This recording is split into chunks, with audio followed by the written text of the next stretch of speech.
All my dear masters for you మీకోసం ఛానల్కి స్వాగతం సుస్వాగతం. ముందుగా మన గురువు గారైన శ్రీ బ్రహ్మర్షి పితామహ పత్రిజీ గారికి మన గురుమాతకు నా ఆత్మ ప్రణామాలు మాస్టర్స్. ఓకే మాస్టర్స్, ఈరోజు కడతల్లో జరుగుతున్న ధ్యాన మహాయాగం 4లో మన గురువు గారు అందించిన సందేశం masters day 6. My dear friends, my dear masters and my dear God's, ఇవాళ 3 విషయాలు తెలుసుకోండి. ఎన్లైటన్మెంట్ అంటే ఏంటో. ఎవరికైనా ఎన్లైటన్మెంట్ కావాలి అంటే 3 విషయాలని ఎదుర్కోవాలి, 3 విషయాలని కోరుకోవాలి. ఏమిటా ఈ 3 విషయాలంటే నష్టము, కష్టము, అవమానము.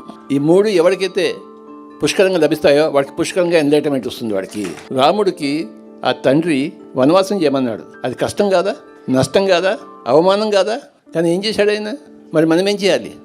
ఆయన ఏం చేశాడో మనం అదే చేయాలి. నష్టాన్ని వద్దన్నాడా ఆయన? కష్టాన్ని వద్దన్నాడా? అవమానాన్ని వద్దన్నాడా? అంతటి మహారాజు నష్టాన్ని కోరుకొని, కష్టాన్ని కోరుకొని, అవమానాన్ని కోరుకుంటేనే అదే రామాయణం అయింది. రామాయణమే పిరమిడాయనము. పంచపాండవులు 12 ఏళ్ళు అరణ్యవాసము, ఒక సంవత్సరం అజ్ఞాతవాసము. ఎంతటి అవమానం అండి! ఎంత నష్టము, ఎంత కష్టము, ఎంత అవమానము. వాళ్ళు ఎక్కడికెళ్తే అక్కడ చంపడానికి రెడీగా ఉన్నారు కౌరవులు. నువ్వు బతికుండడానికి వీలు లేదని చెప్పారు. అన్ని కష్టాలు, అన్ని నష్టాలు పెట్టారు. ఆ పంచపాండవులు, ఆ ద్రౌపది జీవించినట్టే మనం జీవించాలి. ఆ మహాభారతమే మన పిరమిడాయనము. నాకు నష్టం వద్దు, కష్టం వద్దు, నాకు అవమానం వద్దంటే ఇక్కడి నుంచి వెళ్ళిపోండి అందరు. వాళ్ళకి పిరమిడ్ సొసైటీలో స్థానం లేదు. అడవిలో జంతువులు హాయిగా జీవిస్తున్నాయి, మనకేం పోయి కాలం? ఆ మేక, ఆ బల్లి తగ్గించి మనం ఎన్ని నేర్చుకోవాలి?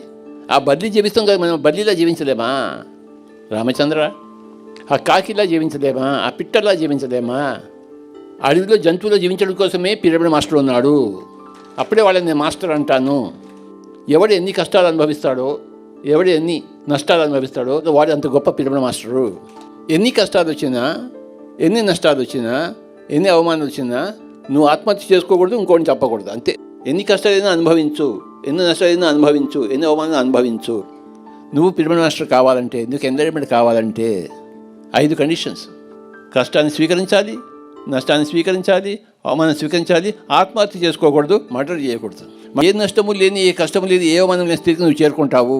ఆ చేరుకునే లోపల నష్టాలన్నీ అనుభవించు, కష్టాలన్నీ అనుభవించు, అవమానాలన్నీ అనుభవించు.